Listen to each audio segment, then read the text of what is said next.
Учаскелер үгітіліп жатыр уже. Міне. Аллея саябағында, міне, учаскелер үгітіліп жатыр, сынып жатыр.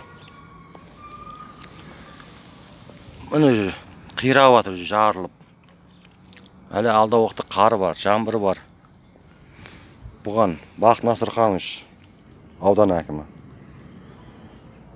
Мырзакент әкімі Мамыр мырзаға осыған қадағалап, осыны қайтадан ыңғайына, сапалы участка төсеуіне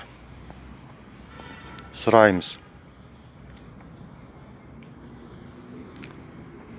Ғабит мырза ЖКХ-ның басшысына мына қалай үгітіліп жатыр, мына қалай үгітіліп кетіп жатыр, сынып жатыр жүзі.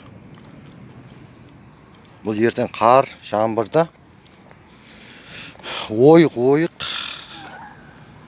болып шығады. Міне осы жасыл, ақта бар. Осы жалпы бәрінде бар екен ғой. Сапасы өте төмен.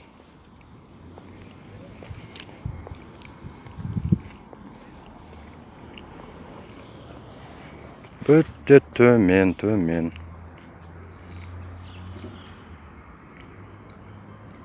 Аллея саябағы Мырзакент қалашығында.